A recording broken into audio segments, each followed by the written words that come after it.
Good to see you this morning. Beautiful fall day. Folks joining us online, we're glad to have you with us this morning as well. So thanks for making the trip. It's a joy to come together on Sunday morning for this special time together.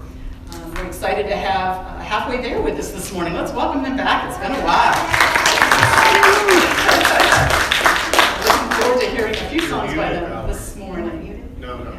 I think you all know the routine here. One newcomer, I already greeted her and gave her a gift bag. Good to have you with us this morning, Lori. And there's sanitizer back there. There are masks. Whatever you need to feel more comfortable, help yourself. We want this to be a safe, comfy place where everybody feels comfortable and welcome. So thank you for joining us this morning.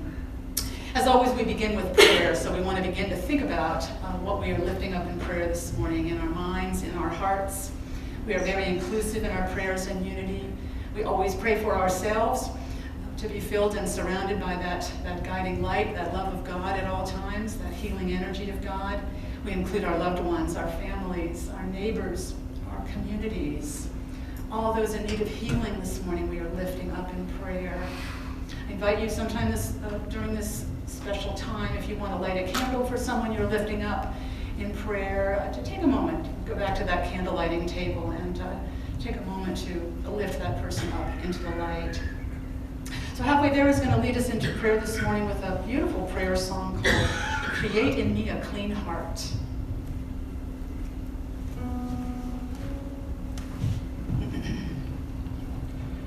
Create in me a clean heart, O God.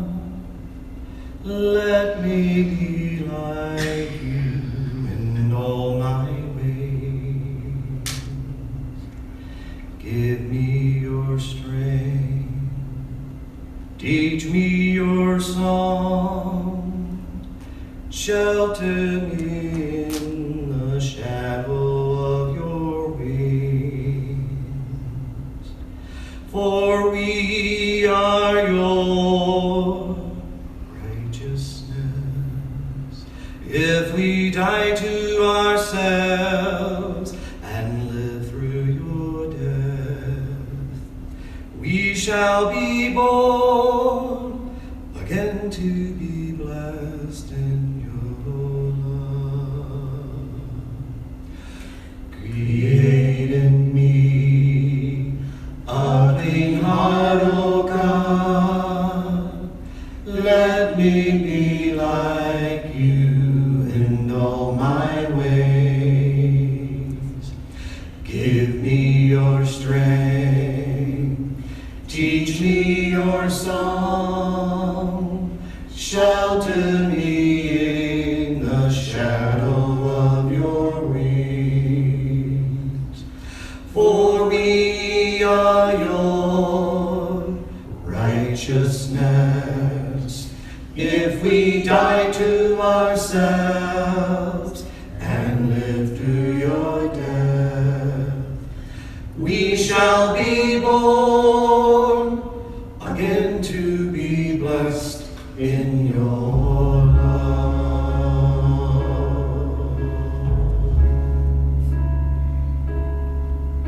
Create in me a clean heart, O God. Let me be like you in all my ways. Give me your strength. Teach me your song.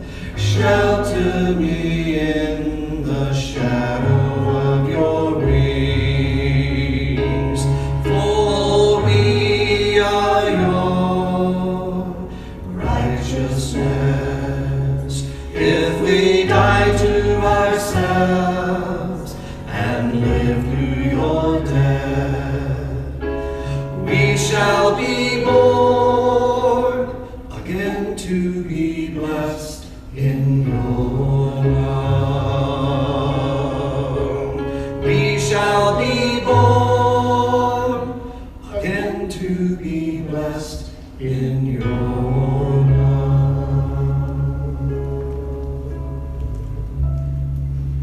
Let's close our eyes for a moment and allow ourselves to become very centered and still, very aware of that life of God in us, that healing, renewing energy that is flowing through us always, and always has, and always will. We affirm our understanding that power, that presence is with each one of us unfailingly.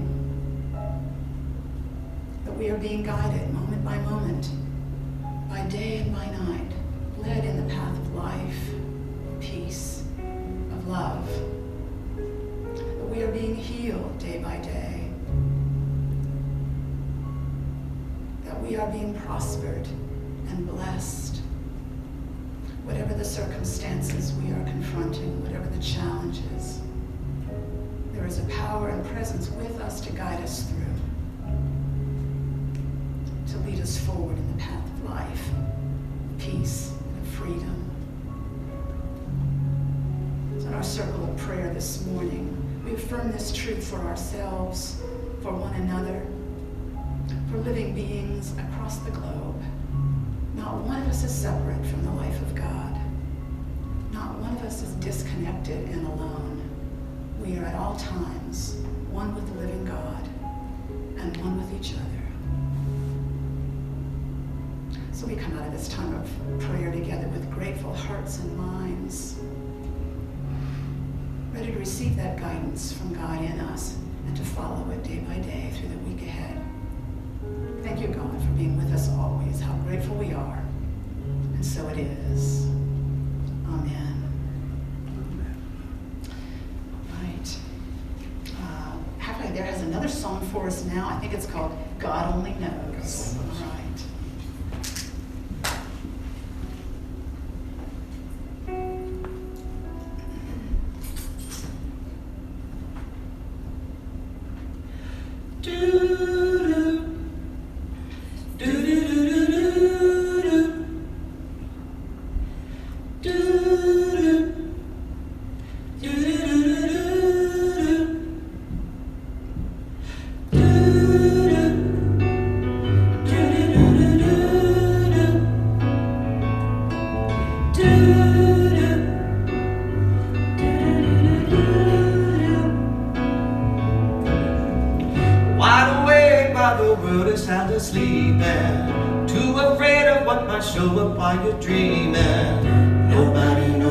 Nobody sees you.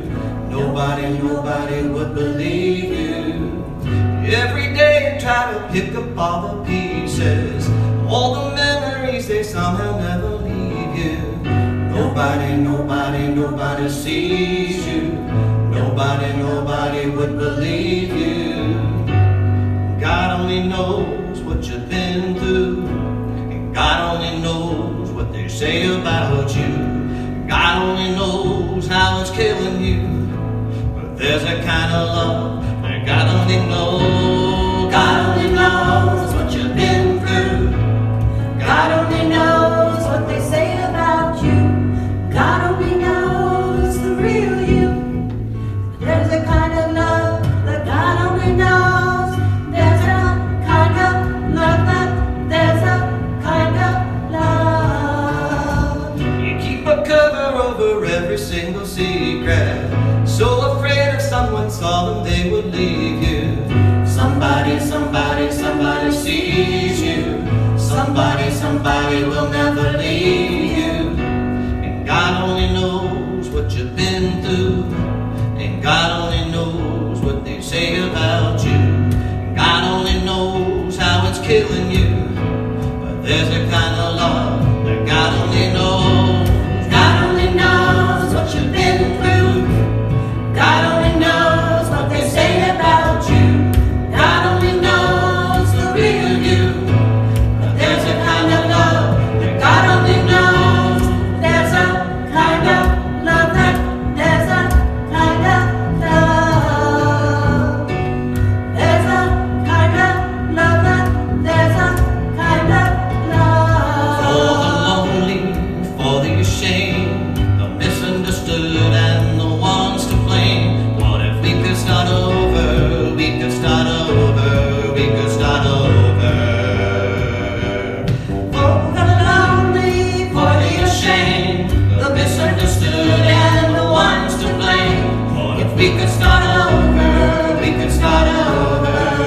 start over. There's the kind of love that God only knows. God only knows what you've been through. God only knows what they say about you. God only knows the real you. But there's a kind of love that God only knows. There's a kind of love that there's a kind of love. There's a kind of love that there's a kind of love. And God only knows where to find you. And God only knows how to break through. And God only knows the real you. But there's a kind of love that God only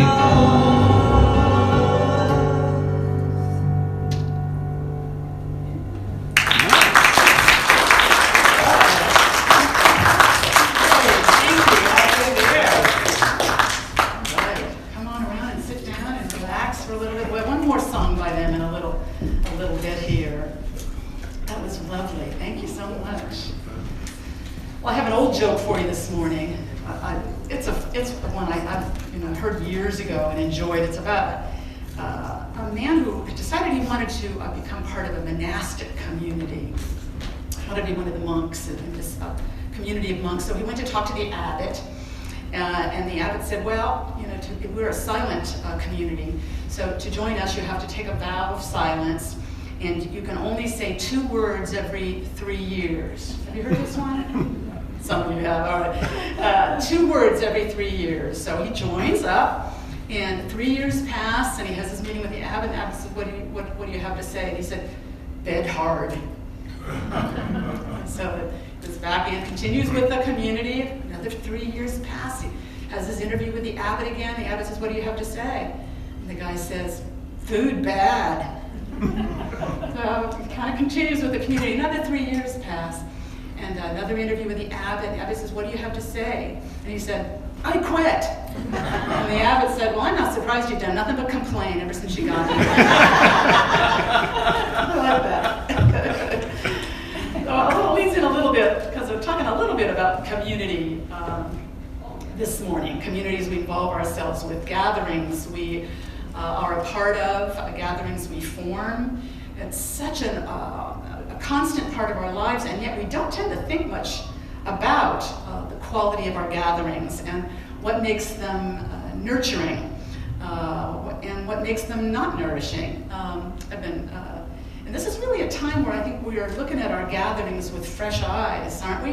Particularly since the pandemic, where it's a time of re-emerging, re-engaging in some community activities. In the kind of post-2020 world, we're looking at it very differently. For a while, gatherings ceased, right? And so they shifted form in a lot of ways, going to remote forms and so on. But the spirit, the basic principles about what makes for a good gathering, I don't think have changed. But we're really looking at gatherings with fresh eyes now. And I think it's a really spiritually worthwhile thing to do, because the power of a group is significant. It's significant in our lives. It's significant to our growth, to our happiness, to our health and well-being. The gatherings that are a part of our lives. Jesus taught this very strongly. He demonstrated it very strongly.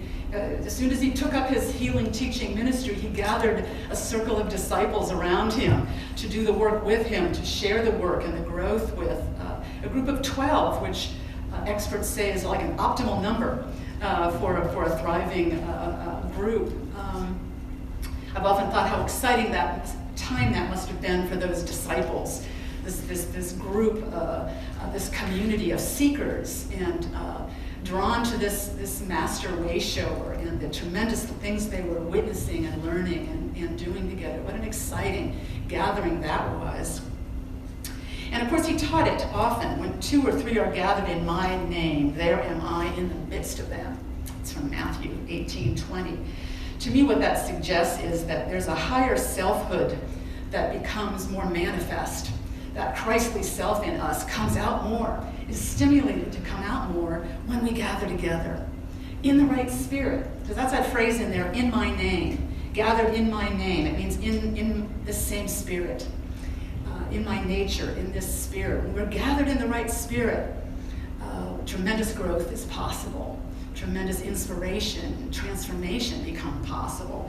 So gathering isn't just about being in the same place at the same time with some other folks. A quality gathering, a gathering in the right spirit with this kind of power, it's a lot more than that. I think it's worth reflecting on. So I stumbled upon a book I've been reading all week called The Art of Gathering by a conflict resolution and gathering expert by the name of Priya Parker. And I'm finding it very helpful in this time where we're sort of looking at gatherings with fresh eyes, deciding what we want to become a part of again, what we don't want to, making those kinds of decisions day by day. I think it's very helpful to look at that, because I think we've all, from personal experience, we've all been a part of gatherings, groups, that we felt that power of the group in, that it was stimulating, right? New ideas were popping, there was some kind of catalytic energy going on. Anyone know that experience? And we've also all had the experience where that power of the group never emerged, where it's just some people in the same room, I remember going when I worked at OSU for a while doing technical writing. I remember some meetings like that. Anyone remember meetings like that? Nothing is happening. No energy, nothing, that power of the group, nothing got stimulated, no creative ideas arising, no energy there. So we all had experience of both of those, but we don't tend to think a lot about what makes for a good gathering. What does it take for a gathering to be powerful, nourishing, even transformative? What does it take? I think we start with reflecting on why we gather, and I like this quote from Priya Parker's book. Why do we gather? We gather to solve problems we can't solve on our own.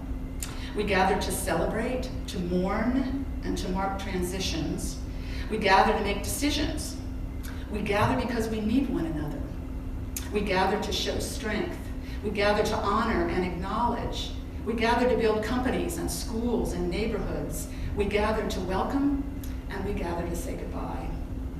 In other words, gathering is woven into the very fabric of our lives. Every aspect of our lives, we need them.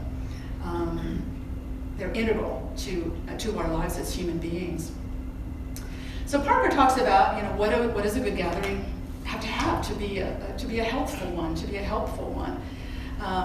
She defines a gathering very similar to Jesus, 3 or more people coming together for a purpose, with a beginning, middle, and an end. 3 or more people coming together for a purpose. And that's what she declares, and I believe she's right, is the primary ingredient of a good gathering, a helpful gathering. It has a purpose. It has a purpose. And very often we don't think about that. One of the things she says is we sort of, we'll confuse category with purpose, like it's a certain kind of, it's a church service, so it goes this way. Or it's a board meeting, so it goes this way. Or it's a birthday party, so it goes this way. And we kind of, the category or the form kind of determines everything. And she suggests, no, you gotta kind of drill down, look for a deeper purpose than that. What is it really about? What do you really want to do? What do you really want to accomplish? And I think she's absolutely right. As I look back on the gatherings in my life, and I'm hoping this will cause you to reflect a little on some of the gatherings in your life. The worst gatherings in my experience, either ones I've hosted myself or participated in, were ones that lacked purpose, where it wasn't even thought about. That goes way back. I was just, with a little embarrassment, I was remembering a little club some friends and I started in grade school. I was 8 or 9, I think. We met at recess on the playground, and we decided to start a club. We called it The Group. And we thought it was very elite, of course, our group. Maybe 5 or 6 of us, and I remember having some meetings. I don't recall ever talking about our purpose as a group. Our discussions mostly got bogged down with who could be a member of our group and who couldn't.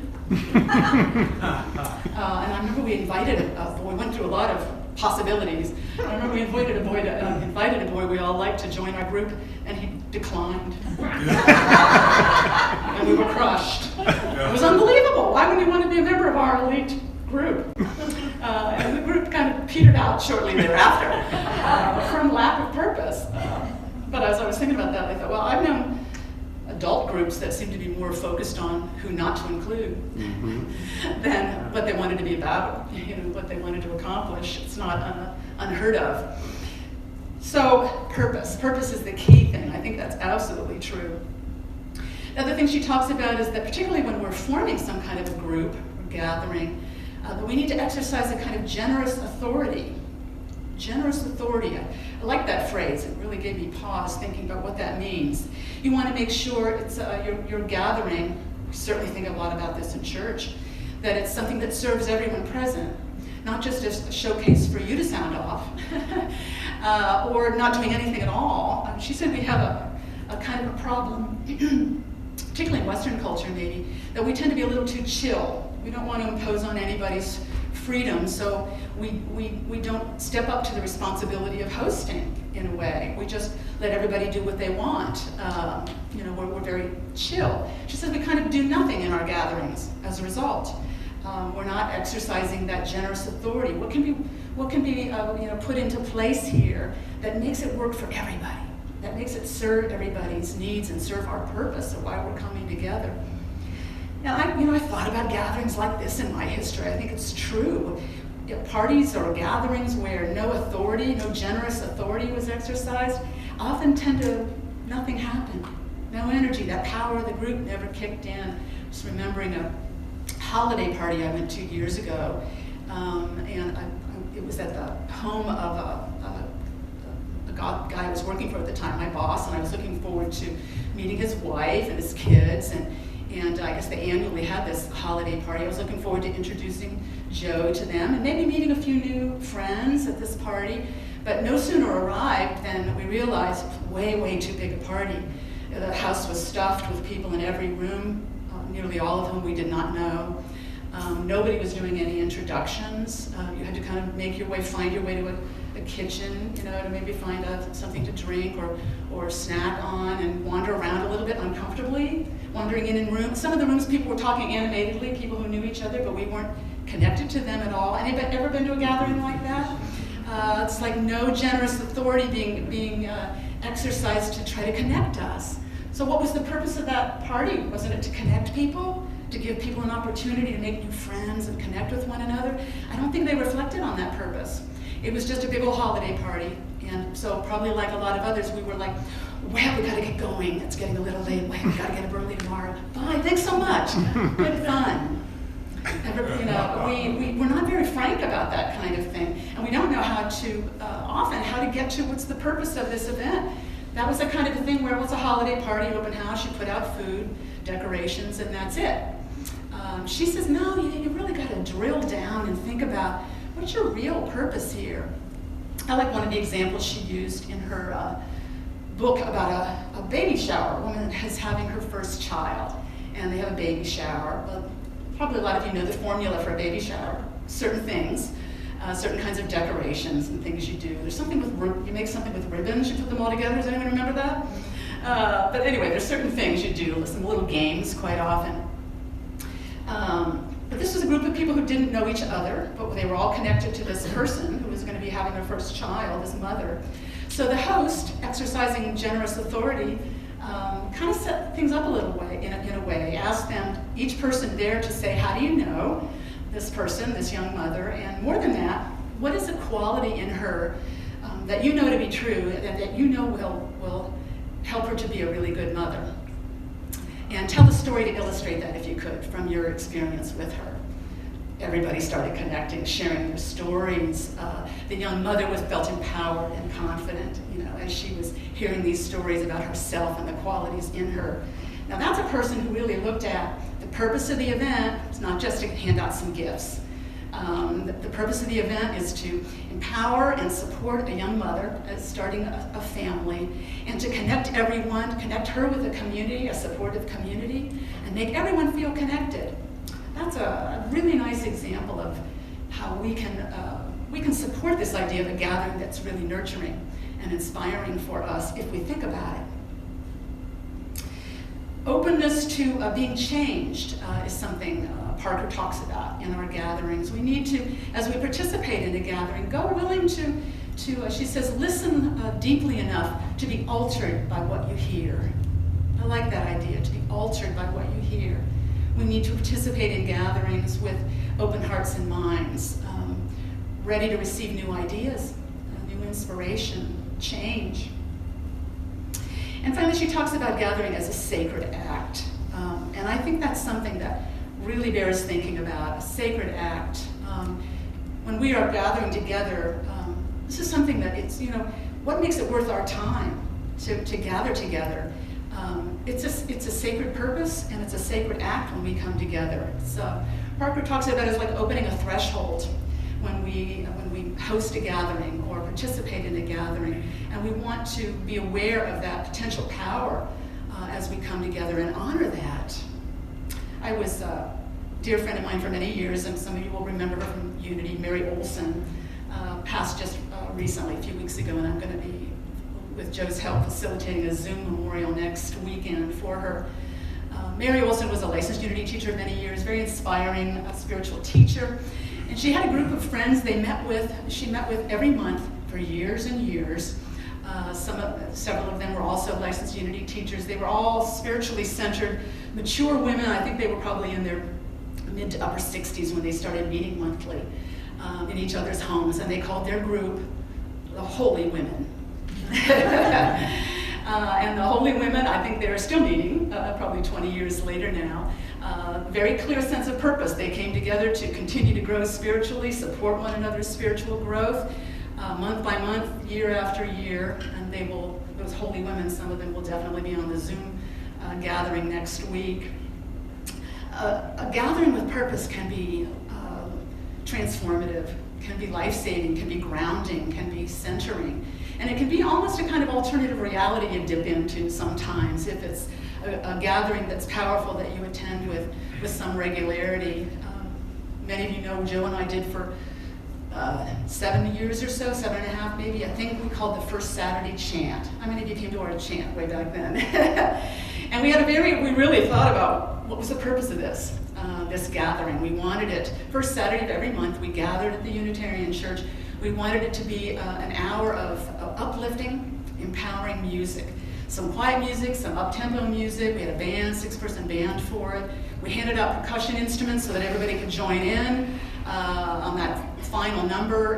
We had some sacred music and candle lighting tables so people could get into that kind of quiet musical zone as well. We had a very clear purpose on sharing the healing power of music together. And it was a blessing. And there were times when that group energy arose more than others, and when it did, it was palpable. You could feel it, and it was a blessing, and people would share that with us sometimes, that it felt like a little bit like dipping into a different world for a little bit, a world of music, of peace, of connection, of joyful sharing of music together. It's natural to us. The more we look at that purpose of our gathering, the more nurturing they will be for us. And I think that's a really good thing to think about right now. So I really invite you to think about what are the nourishing gatherings in your life, past or present. Which ones could you do without? There's just no energy in them for you. In what ways would you like to open up to some new gatherings or infuse the gatherings you're already involved in with some new energy? Because there's so much we can do as we think about what do we want our groups to do, our communities to do? How do we want them to support us? There's so much we can do. There is a power in a group that's quite palpable and powerful to support our growth and to support one another. We can do more together than we can all separated and alone.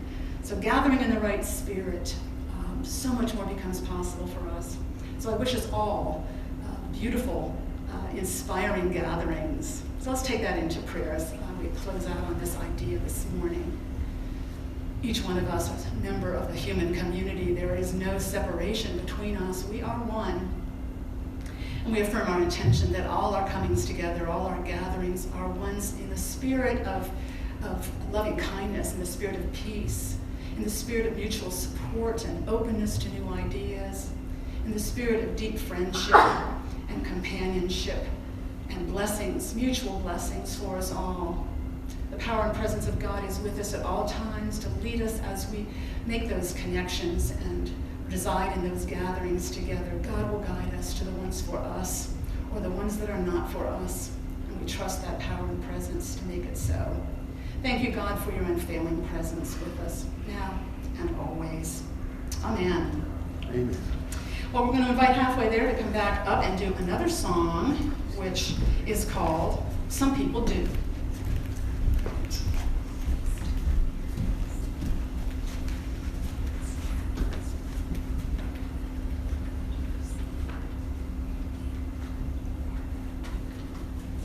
This is an Old Dominion song. Anybody ever heard of Old Dominion? Country group? Well, we're going to educate you on country music.